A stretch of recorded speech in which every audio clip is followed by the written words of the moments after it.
We'll later send a link with the recording. And without any more time holding, I'll give the mic to Shai. Hello everyone. In this session we're going to talk about the admin API and actually some other features that grew out of the admin API, which we are going actually to talk about before. So a brief history. When we started the work on GigaSpaces 7.0, we wanted to expose information or more details about what's going on within the GigaSpaces world in terms of what is running there, what applications are deployed, and we started to design the admin API, which is a Java-based API that allows you to easily understand what's going on within GigaSpaces. When we started to build the admin API, some other features actually started to grow out of it. And the first one that I want to talk about that grew out of it, and we're going to see how we can use it, is the GigaSpaces agent. The idea behind the GigaSpace agent is to think about like a process fork or process agent that can basically fork other processes. Mainly when we're talking about other processes, there are GigaSpaces processes. The processes we talk about are GSM, GSCs, and such. So let's take 5 minutes and talk a bit about the agent, how you configure it, and how you run it, and then we're going to go into the admin API and see how you can interact with the admin API. So the GigaSpaces agent is started with the GS agent script. I hope everybody see my desktop. So when you run the GS agent script, it basically starts up, and it will, by default, will start two GSCs, a GSM, and a service. These are completely different processes that are running. We have, now that it started, we have the agent itself, two Java processes that are the GSCs, one Java process that is GSM, and another Java process that is the lookup service. Configuration of these services, by the way, can be found under the config directory. If we head over to the GSA, we can see XML files that correspond to each services or process types, as we call them. So you can see you have one for GSC, one for GSM, and one for lookup service, and another one for GSM and lookup service. Let's open one of them and see how it looks like. So you can see that it's the process definition itself. You can choose what type the initial instances will begin with, and we'll talk about it in a minute. And you can see here two types of processes that we can fork. The first one is script-based. The script-based basically allows you to define the working directory and the scripts that are used in order to fork the process. In this case, a Windows script and a Unix-based script. The second one, and you can see that this one basically forks the GSC script. The second one is a process that is forked, which actually forks directly the virtual machine. And here you can see that we have a Java-based, basically, forking parameters like the main class that we're going to fork, of the JVM that is going to use, the working directory for that, and the argument for the process, the JVM process. The last bit is the restart regex, which is basically a regular expression. The GSA, the agent itself, reads all the output that the other processes output, basically. So it's all the log files that you see, all the things that you see on the console when you output a GSC, when you run just a GSC or a GSM. The restart regular expression says that if one of the lines matches the regular expression here, the process is going to be restarted. In this case, by the way, by default, we restart the processes the process gets an out-of-memory error. You can have more restart expressions by just adding more lines, more tags into this XML element.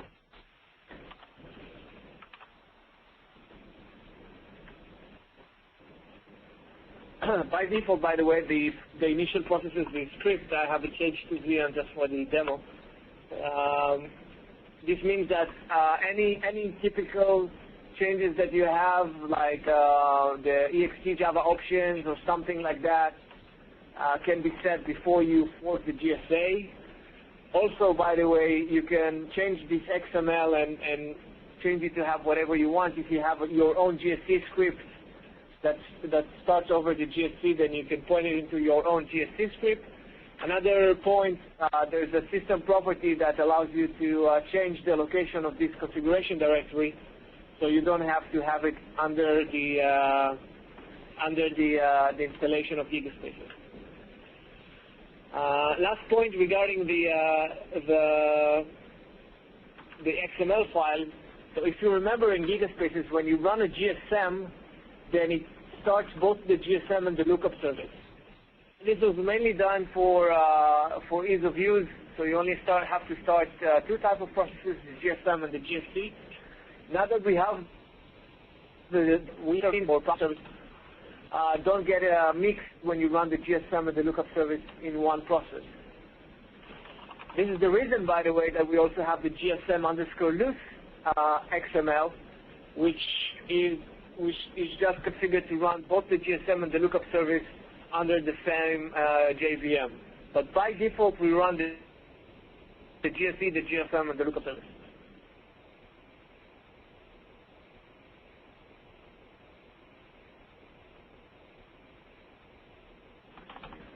So you basically have two types of when you define a local one. When you define a local one, it basically says, okay, I'm going to fork this number, regardless of what's running on other agents. If the agent starts, two GSCs starting up. The global processes, on the other hand, take into account all the other agents that are running and what global processes they are running. In our example and in the default configuration, we have the GSM and the lookup service defined as global processes. All the different agents that are running across all the different machines under the same lookup group or lookup locators, with GSM and a lookup service, then another agent will pick up and start GSM and a lookup services in order to maintain at least two processes running across all of the agents.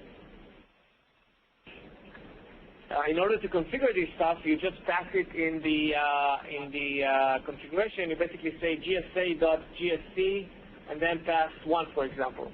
This means that I want to run one local GSC and not two. So if I run this one, then you will see where you can see the GSA, the GSM and the lookup services will start. As you can see now, this is basically a random timeout that is that the GSA starts the GSM and the lookup services in order not to create a storm if you start all the GSAs on the same time, that all of them will start the GSM and the lookup service. In order to control the global parameters, then you can say, for example, GSM1 and GSA.global.lookup service 1. Just as a side note, this corresponds to the XML name, so it's completely dynamic. The last part here corresponds to the XML name, the GSM corresponds to the GSM.xml, so you can have your own XMLs of other processes that are running, and it can maintain and run them as well. So Shai, does this mean that I can run basically any process I want using this agent? Yes. You can run any process that you want. As a side note, I would say that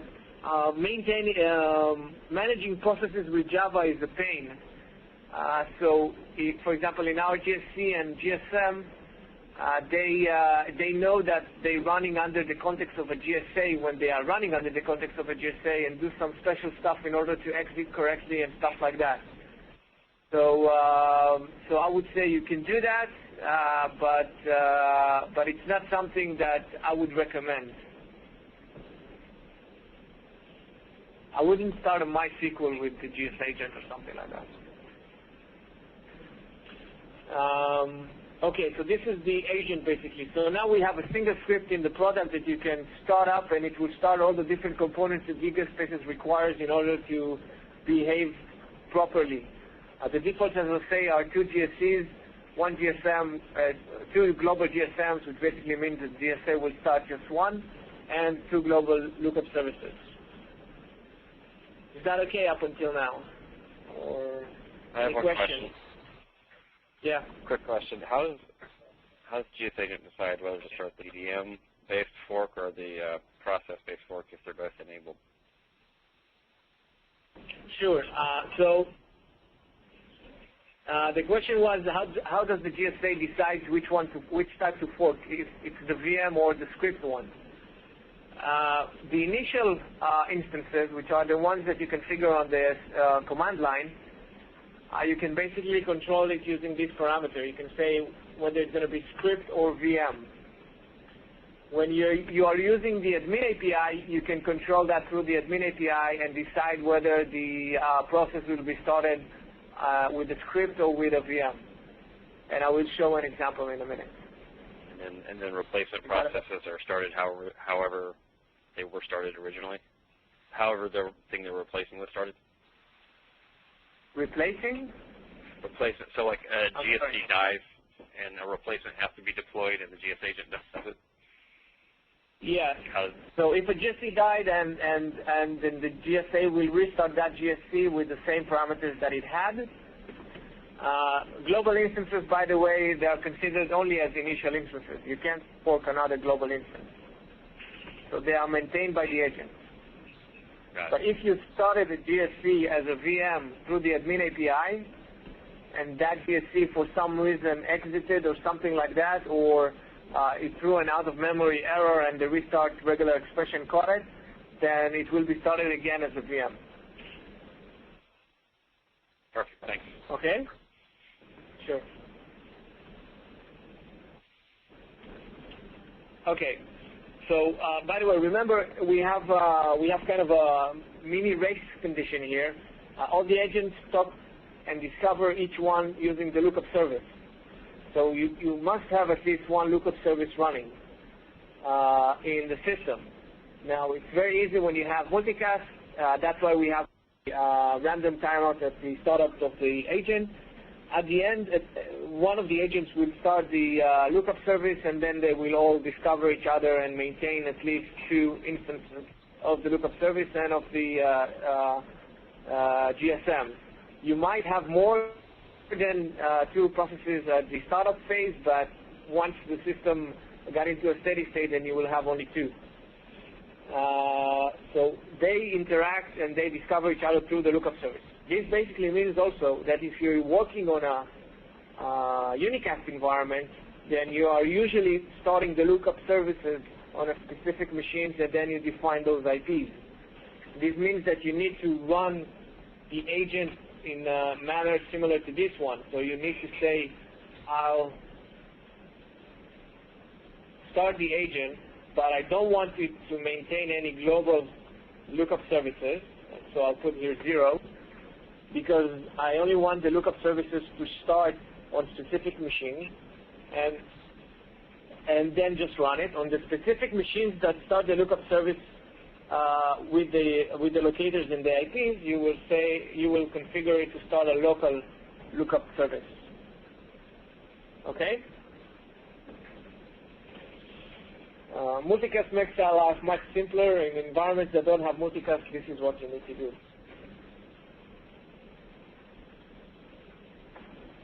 Okay, this was a brief introduction to the Gigaspaces agent. Any more questions about that, or can we move to the admin API? Okay. Let's go to the admin API.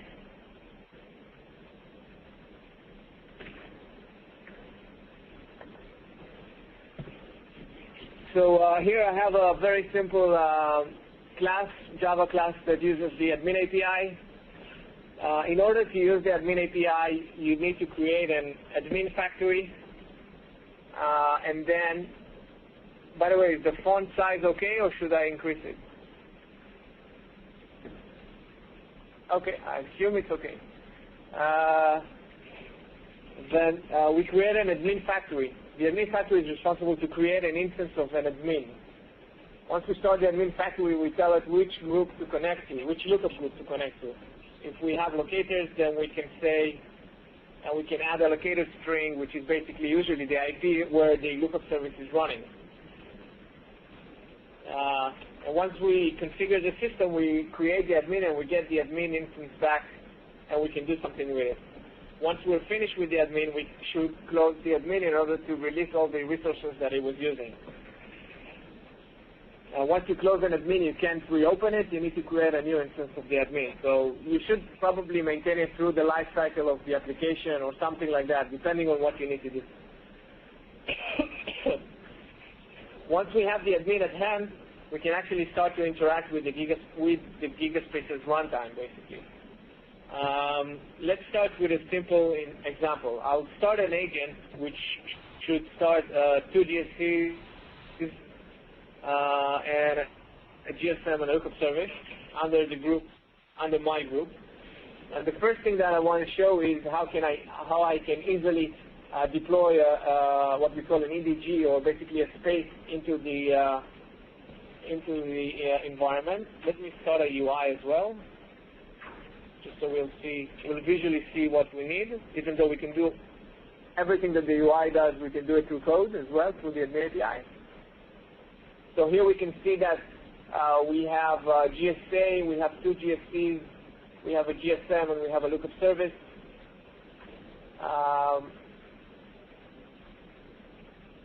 Running on my machine. And now what I want to do is let's start with deploying something. So what we need to do in order to deploy is to get a GSM and deploy the system to it. So the first thing that we need to do is get the grid service manager. So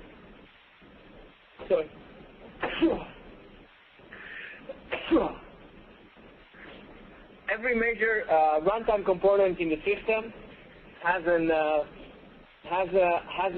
object or an interface representing it. So in this case, in the admin API, we have a grid service manager, we have a grid service container, we have a lookup service. We even have objects that represent other entities in the system, such as the JVM, which is a virtual machine. We also have a machine itself, the actual physical machines that we have, and we will see how we can use that in a minute. So the first thing that I want to do is I want to deploy something, and in order to deploy it, I need to get a GSM in order to deploy the system. Each component also has the plural form of it, which basically means that it holds all the different instances that were currently discovered. So, for example, I can say admin.get grid service managers in order to get the interface that allows me to interact and work with all the different grid GSMs that we have in the system. The Grid Service Manager allows me to do a lot of stuff on it. It allows me to get all the managers that I have, for example. This returns me an array of all the managers that I have. It allows me to wait for at least, for example, one Grid Service Manager to be up. Now, this wait for, you will see it across a lot of different components in the system, and it's important to understand why it's there. The reason why we have the wait for is that all the discovery process that the admin goes through is completely asynchronous. This means that if I created here the admin, it doesn't mean that once I created it, all the different elements or all the different runtime components that Gigaspace has, for example, the GSMs and the GSCs, have been discovered and the admin already has them. The discovery process occurs in the background, and if I want to interact with something, I usually need to wait for it in order to do something with it. So in the case of the grid service managers, I can actually say I want to wait for at least, for example, 2, and I can actually also say I want to wait for 5 seconds. I want to wait until there are 2 instances for 5 seconds, and this returns me a result that says whether it managed to wait for 2 or not. But because a lot of times we actually want to wait for at least 1 GSM and then deploy to it, there's a simpler method that we can use. We can say wait for at least 1 GSM, and the benefit of using this one is that I get back the actual grid service manager that I waited for. Once I have a grid service manager, I can do something with it. I can, for example, say I want to deploy something into the grid service manager. And you can see there are 2 types of deployment that we currently have, a space deployment and a processing unit deployment. By the way, the deploy itself, I could deploy it on the grid service manager itself, and then it would have tried to find one of the GSMs that it's currently found and then deploy to it without me being able to control what to deploy to. Let's keep it like this. If you remember in GigaSpaces, when you deploy an EDG or when you deploy just a space, it's basically a processing unit. So the space deployment itself is actually behind the covers a processing unit deployment. It just exposes some parameters that are easier to use when you're using the space deployment, when you're using just space deployment. So let's create a space deployment, and the first thing that I need to specify when I deploy a space is the space name. Let's call it test. The next thing that I can do, I can actually start adding parameters to it. For example, I can say I want to deploy 2 instances with 1 backup. I can add other parameters like max instances per VM1, so I won't have primary and backup of the same partition running within the same virtual machine. And I can add other parameters that are applicable to it.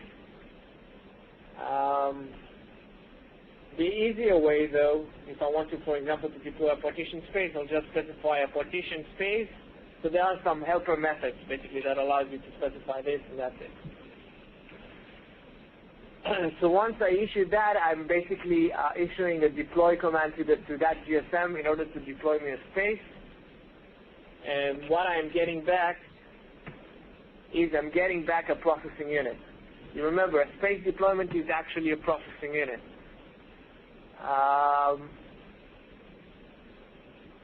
Let me think if we should. Let's continue a bit and then try and run it. Once I have a processing unit at hand,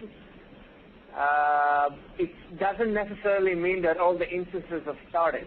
It just means that the deployment has been initiated, the GSM has received the deploy command, nothing bad happened while this occurred, and the GSM is going to start asynchronously instantiating, in our case, 4 instances of that space deployment to the available GSCs. So we want to be sure that we actually started all the different parameters. We can actually wait for the specified number of instances that we want. In this case, we can wait for the total number of instances up.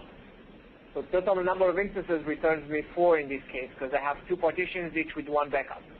So now I'm waiting till all the different processing units are up. Once I did that for now, and that's it. So let's see, I have the GSA run. So here you can close the spaces, but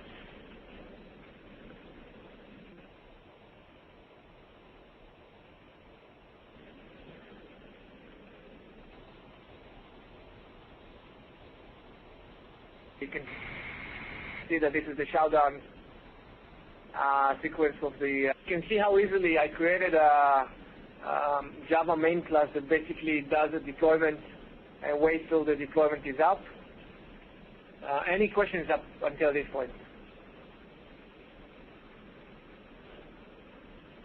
Yeah, okay.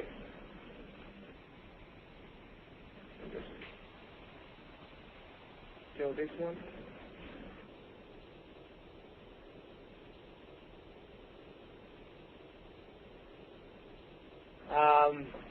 So I'm interacting with it.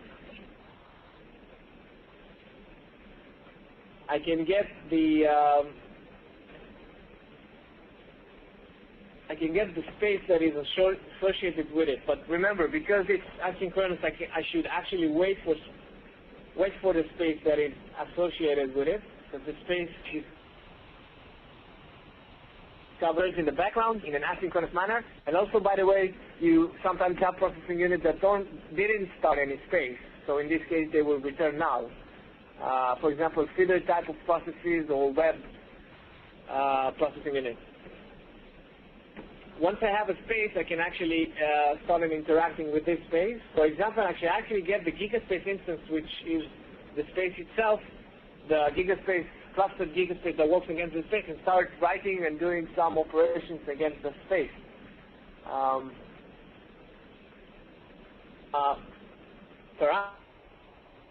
might get specific point get.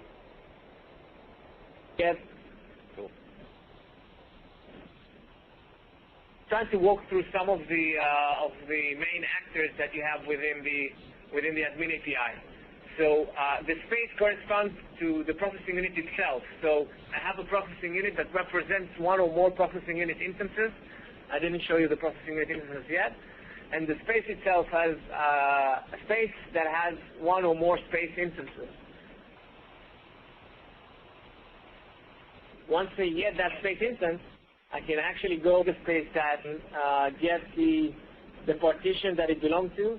I can get the space. So, by the way, this all the admin API is a highly connected API. This means that you can, almost from within each component, get to other components that we have in the system.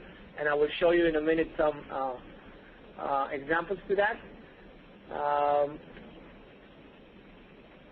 I can get the space mode, for example, primary or backup or something like that. So this is the space instance. In a similar manner, by the way, I can go and say I want the processing unit. I can get the first partition of that processing unit, for example. And then, for example, from that partition, get the primary processing unit instance. Just a reminder, the behavior of a processing unit, whether it's primary or backup or something like that, basically is inherited from the space that it started. If the processing unit itself doesn't start a space, like a feeder or a web processing unit that doesn't start an embedded space, that all of them are considered to be primary. And there is only one partition in this case. So there is some APIs that don't make sense under certain deployments or under certain type of processing units. What we hope is, this basically means the current API is very simple, but it means that you need to know what type of processing unit you're running in order not to abuse the API and try to get all the partitions or something like that of a processing unit that doesn't have any partitions.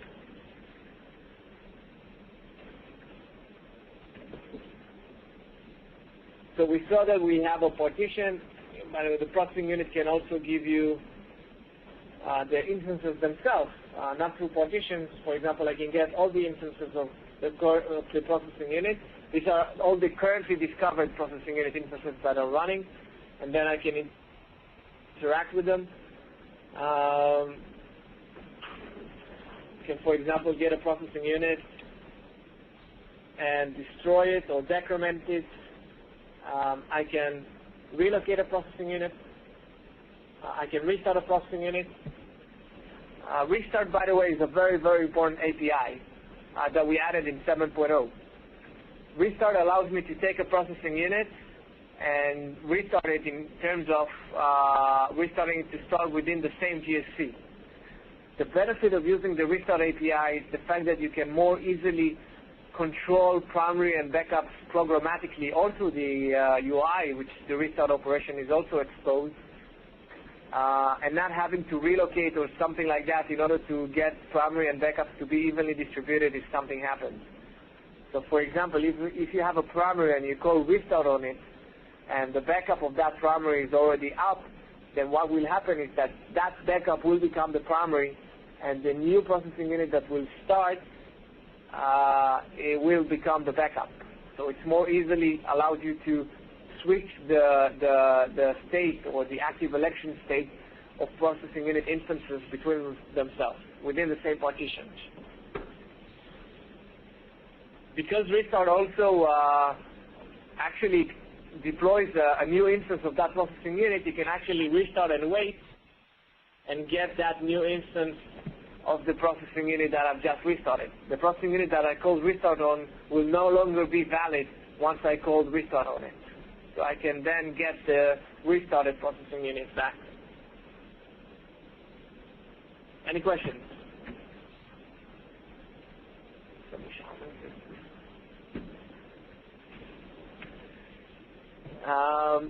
Okay, so this is in terms of, let's have a look at relocation, for example. So in order to relocate, I need to get a grid service container. I just write some API in order to show you. Let's say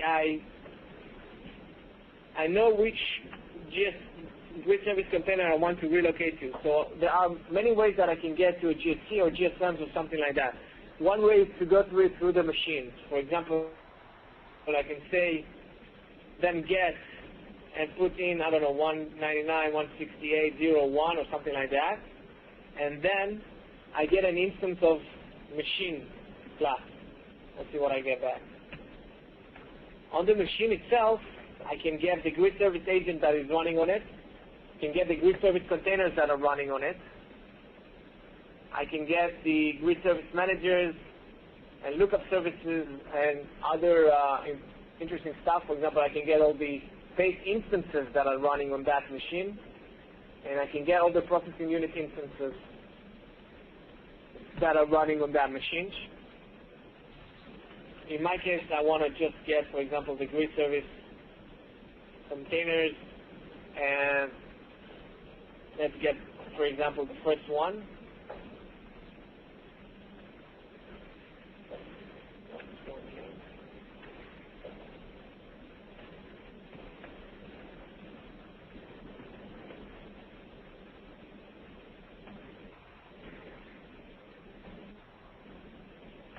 Once I have that GSC, for example, I can say processing unit, get processing unit.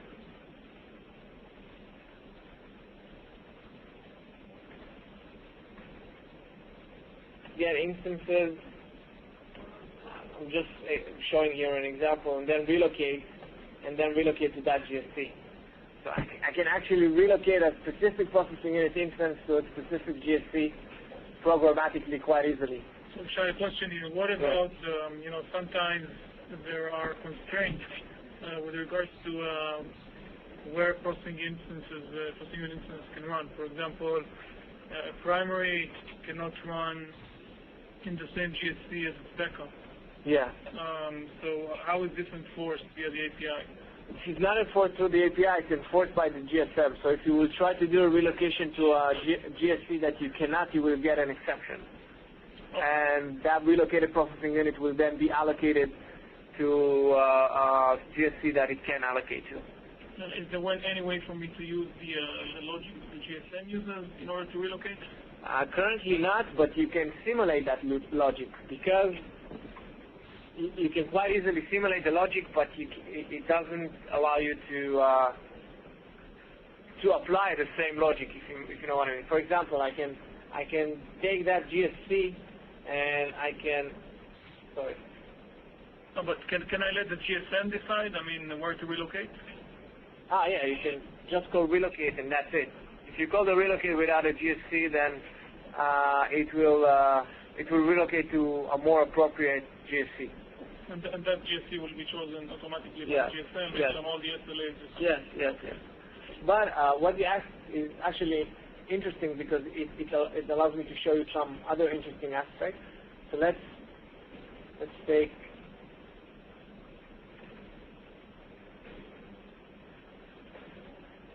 this one. So now I have in my hand a GSC and a processing unit instance. I can actually start to check if I want to do this relocation or not. So I can get the processing unit instance, I can get the machine that it's running at, I can get the host address that it's running at, for example. And I can check if it's running on the same GSC that I have, because I can get the machine out of it. Similar, it's quite more complex SLAs, apply more complex SLAs if you maintain the relocation when you're running the admin API. The reason why I say more complex SLA because we will see in a minute that you can get much more information out of the runtime environment than just the host address or something like that.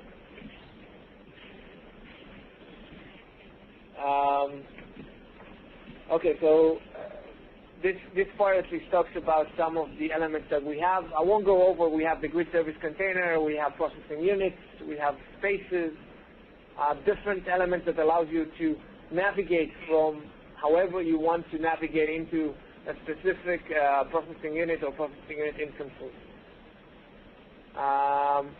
Okay.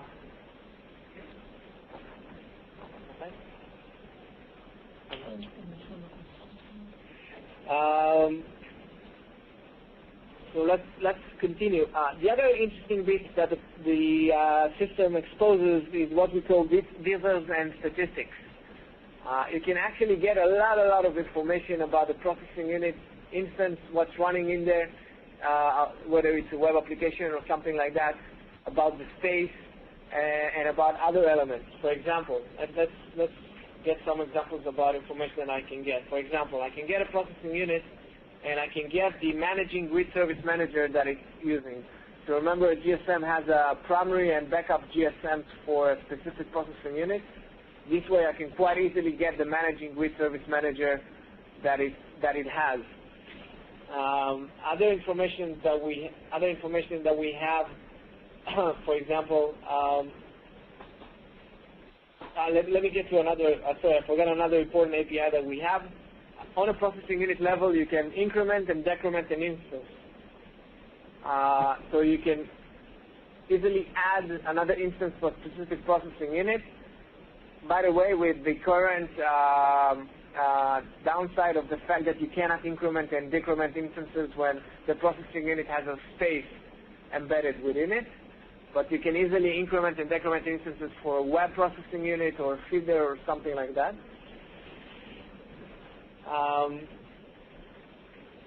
So we can get a lot of information on the system. For example, let's say I want to get a machine. I can get the operating system of that machine. This is another element that we have. And from that, I can get the details of the operating system. Here, for example, I can get a lot of information about that operating system. For example, the total physical memory, the swap space, the host address, the available processors, version, and so on. And this is the detail side. The details, by the way, are the static information of the operating system. You will see it in other areas as well. You can also get the statistics itself and get the actual sort of free memory, the CPU percentage, the free physical memory, the free swap memory, and so on. You can also get the network statistics and more complex statistics that I want to get. There's a lot of information exposed here. Just a side note about statistics. Statistics are maintained on the admin level. Every time you call get statistics, basically there's an interval that you can configure when you, on the admin level. There's an interval that you can set. For example, I want to set an interval of 5 seconds. What does this mean? This means that every time I call get statistics, if it's within the same 5 seconds boundary, it will return a cached value. If it passes a 5-second boundary, it will return you a new fresh value. The reason for that, by the way, is that we don't want to strain the system with a lot of calls. So we have a cache in the admin side that doesn't bombard the system with a lot of calls that you have. Of course, you can set these values to a very low value, and then you will still bombard the system with calls. But this allows you to get very easy caching. Statistics history size. This means how much history sampling the admin will save. This means that, for example, if I get the operating system statistics, I can get the previous statistics, and then I can go and get the previous statistics, and so on. I can actually get all the previous sampled statistics up to 1,000 in this case, up to 1,000 statistics samples. This allows you, for example, to quite easily chart a graph or something like that just out of the information stored in the admin level. All of this, by the way, can be set on a component level. When I set it here, I set it on a global level, but I can quite easily set it also on components level. So this is the operating system statistics. Other interesting statistics, I can go to the space. Let's start with the space instance. I can go to the space instance, get the statistics out of it, and get all the stuff that you see in the UI, the clean count per second, execute, all the different statistics that you have on the space, how many reads were performed, and so on per second. Are these aggregate statistics or are these individual per instance statistics? Because I'm working on the space instance, then it's the statistics of that specific space instance. We'll see aggregated in a minute. Okay. Actually now, if I'm working on the space level, I can actually get the statistics, and these statistics are actually aggregated statistics of all the different instances that we have currently. So we're doing the work for you instead of going through all the space instances and aggregating the statistics themselves. We do it on the space level. As a side note, you can even go another step upwards if you want to. That can be said, and you can basically go to all the spaces and get this. Sorry, you don't.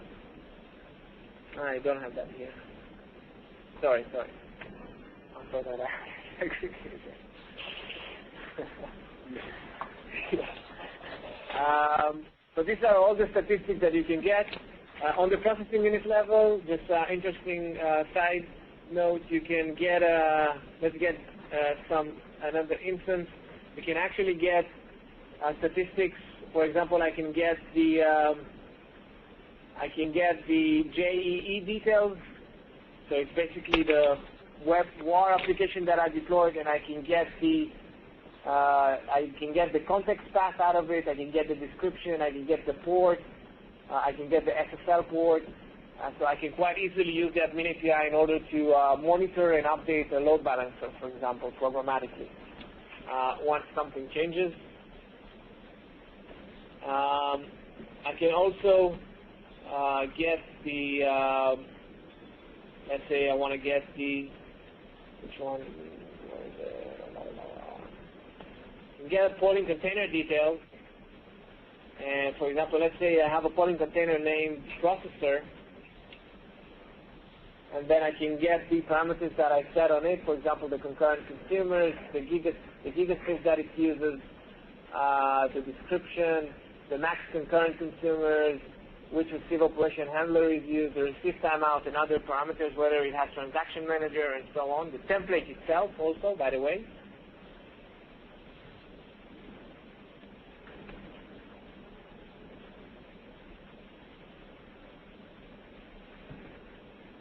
And I can get the statistics object, and I can get the actual statistics for specific, let's say, polling container as well, of the processor, for example. And remember, from the statistics, by the way, you can always get to the details of the polling container.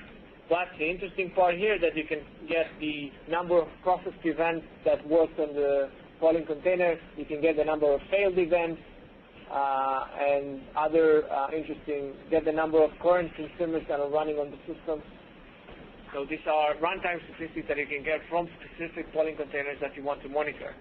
So now you can quite easily actually build an admin API that, based on the specific polling container, decides what to do, whether to increment instances, decrement instances, or something like that, or do a relocation.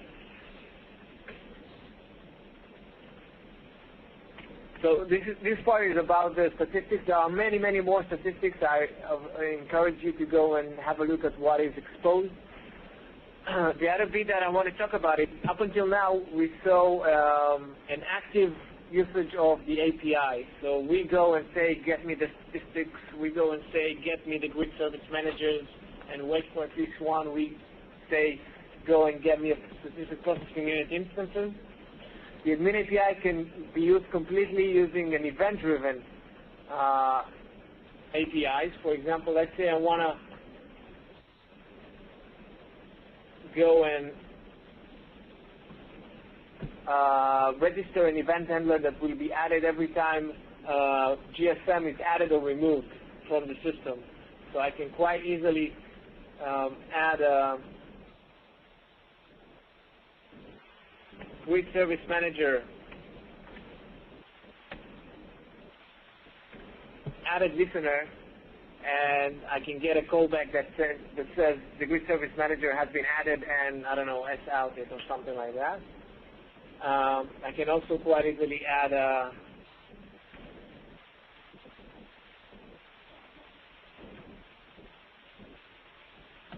grid service removed to know when a specific grid service manager has been removed from the system or from the specific lookup groups. By the way, just was another side note. These events, for example, I can get from the machine the grid service managers. In this case, I'm getting only the grid service managers that are running on that specific machine, or let's say grid service containers. It's a more proper example, because usually you would have a single GSM running on that machine. And then I can get the grid service container added here and be notified only when a grid service container has been added only on that specific machine, and in a similar manner has been removed. So these are, all of them, these are events that you can register. Most of the API that is exposed as an active API, you can also easily register handlers that tells you when something like that happened in the background, in an event manner. The same goes, by the way, to statistics. So let's say I have a space instance. I can get the statistics change and add a statistics change listener. Statistics are a different beast, though, by the way, because if I want to start and monitor statistics, I need to say start statistics monitor. This means that the admin API will start a background thread or a thread pool that will actively monitor all the statistics, actively call get statistics, basically, on all the different components that are statistics, has statistics, and then for all the registered listener, the callback will be called here, for example, on the space instance when the statistics have been changed. In this case, by the way, every 5 seconds, the statistics will be called here. You don't have to call start statistics monitor here. You can just call space instance start statistics monitor, and this will only start statistics monitoring and polling of statistics for that specific instance. So you can completely control it. You can also say I want to start statistics monitor for a specific space that has a lot of space instances, and this will mean that all the different space instances will have statistics monitored enabled on them.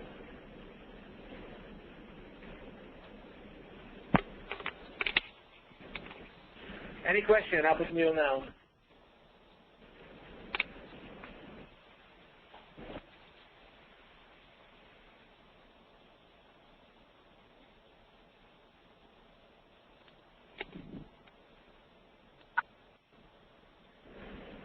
No questions? Okay.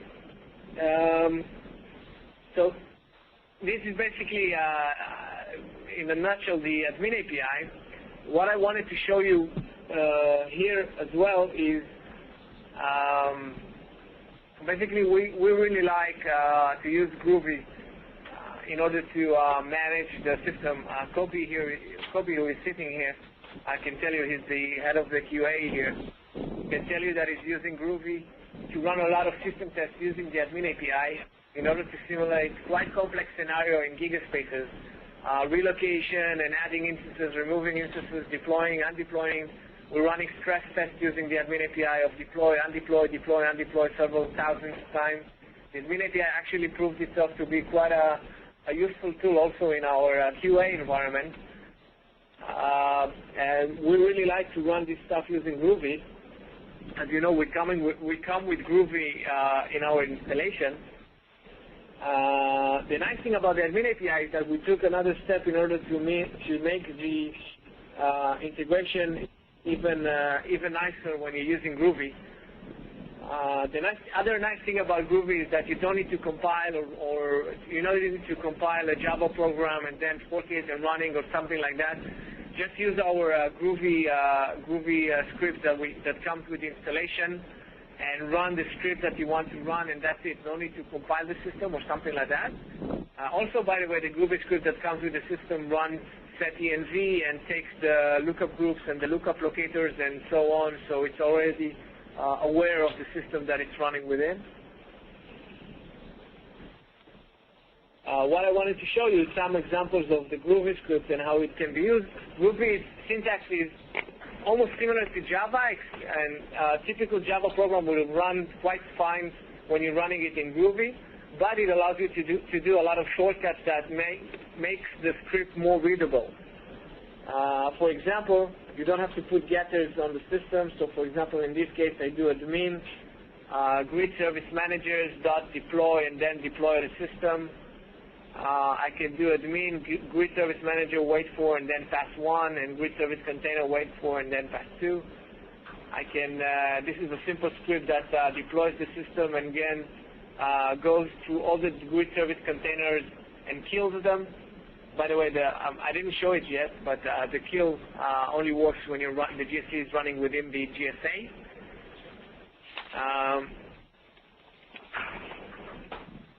Sorry, can you? Yeah. Sorry, can you actually add Sorry? new GSCs at that point? Yes. I will show you. I forgot to show it. I will show it in a minute. Only when you're running a GSA, but I will show you in a minute. Here you can see the Groovy integration with closures. So you can say admin machine added, and then just pass a closure to it, and that's the callback that you will get when a machine is added. And the same goes for machine removed and so on. This is just an example of the closures that we have. One thing to note here is that we've added some specific Groovy bindings which enable you to use this operator to add a closure. Yeah. So we don't have a lot of time, so I'll just go back to something that I promised to show, but I didn't, which is how you work with the agent in order to interact with it. So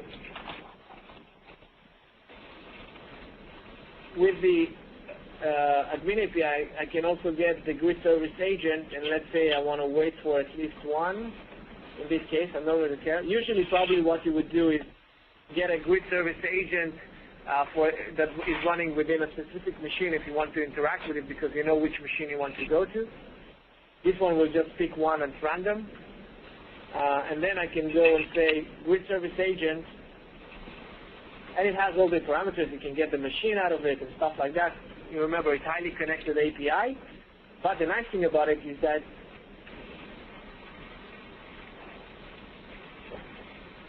you can actually go and start a grid service, what we call it. There are several parameters that you can pass. There are specific ones that you can pass that are the grid service manager, grid service container, and lookup service. So let's say I want to start a grid service container. I And once I run this one, it will actually go to that grid service agent and start a container. I can then pass some parameters to it. For example, I can say whether it should use a script or not. By default, it doesn't. So here it will run it through the VM, or you can say use script and it will run it through the script. You can also say that you want to pass a VM input argument, and this only applies when you're running it as a VM mode, but you can actually pass something like this. And this will fork a GSC with minus XMX of 512 megs. So you can control how much memory to allocate to that GSC. You can also pass environment variables to it. So in this case, you can pass the ext Java options that we have and pass that here, the parameters that you want to pass if you're running these through a script or something like that.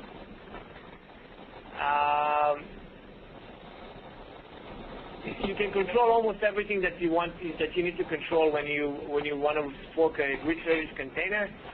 The same applies to a grid service manager. Very similar parameters and lookup service that you want to fork. There's another more general option where you can say the actual type of the grid service that you want to run. This corresponds, if you remember, to the XML file.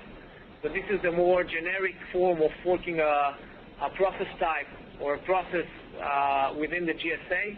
In this case, I'm simply simulating the GSM script. So I can pass whatever arguments that I want to pass it, environment variables, whatever. I can say whether it should use script or something. This means that I can quite easily add my own XMLs and then fork them here if I don't have the specific grid service manager option. The grid service manager option actually hides the fact that it gets created with this. So it's a bit cleaner. But you can always use result to this type of execution. Does that make sense? Yeah, yeah. Okay, great. So once you start a grid service,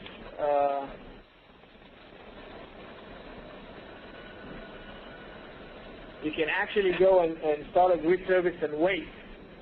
And let's see an example. I can start a grid service, a GSC, and what I will get back is the actual container, the grid service container that was started. And then I can do whatever I want with it. For example, I can get a processing unit instance and relocate to that grid service container or something like that. At the end, of course, I can always kill it and kill a specific GSC. As I said, the kill API is only applicable when you're using the agent. It doesn't kill a process that is not managed by the Gigaspaces agent.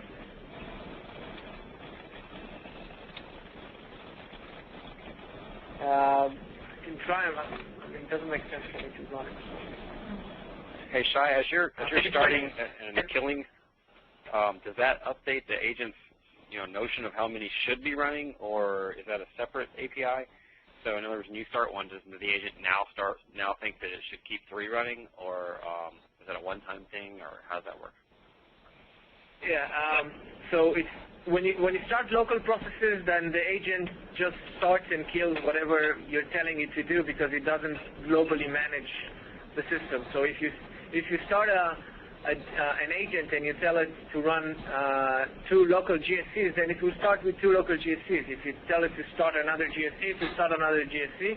If you tell it to kill 2 GSCs, then it will kill 2 GSCs. Everything is on the agent level.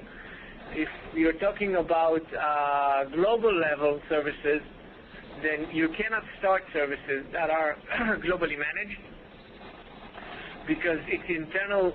Internally, it manages which agent needs to run what needs to be run. You can, however, kill a specific one, but then it just means that it will be started again. You can also restart the system. A lot of times, I think global services usually would just let the agents run whatever needs to be run.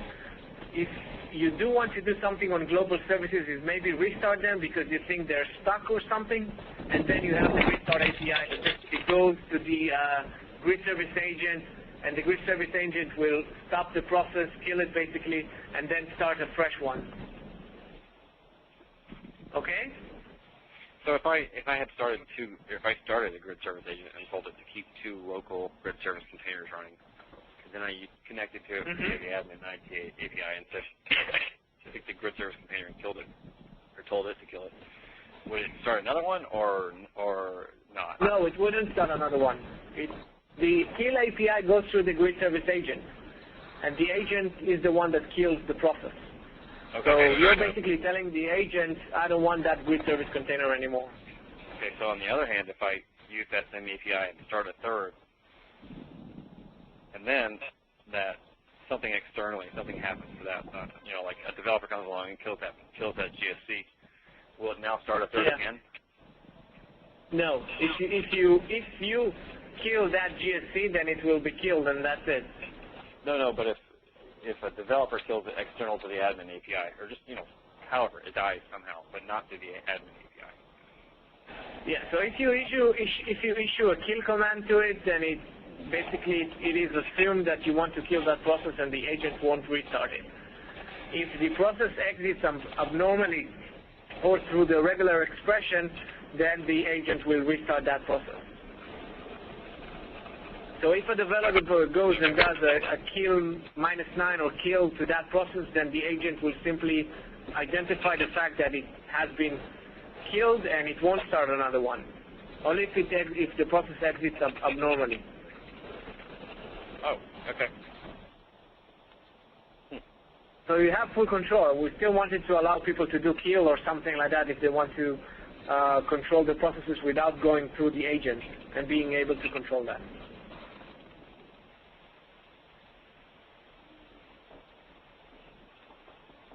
Any other questions?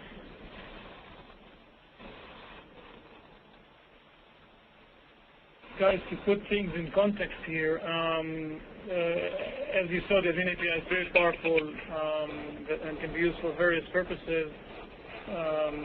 Besides what Shai said about testing and bootstrapping the system, it can also be used to implement complex SLAs. I think Shai mentioned it during the call. And we've already started doing so. If you look at our cloud portal on EC2, both of the demo, all of the demos there actually include built-in SLA components in the form of actually a processing unit that enforces SLA on the deployed applications. For example, one of the examples actually counts the number of web requests, calculates the average number of web requests per processing unit, and if it crosses a certain threshold, it actually forks another instance in Amazon EC2 and installs on it a new processing unit instance for the web application. The same thing can be done vice versa. So if you have less requests than a certain predefined threshold, you can actually shrink down the system and so on and so forth. So the SLA aspect of the Admin API is a very powerful thing that we're only starting to explore now. You can expect in the near future to have more built-in types of SLAs and other things we'll build on top of this API, because as you know, it opens a lot of new possibilities to do nice things with the GigaSpace as a product. Yeah. So if there are no more questions, I'd like to thank everyone for joining. As I said before, I'd like to thank Shai for taking the time to share this API with us. And as I said before, we'll send a link with a recorded with a recording of the session, and so you guys can get back to it offline. So thanks everyone, and bye bye. Thank you. Bye. Thank you. Thank you. Very cool.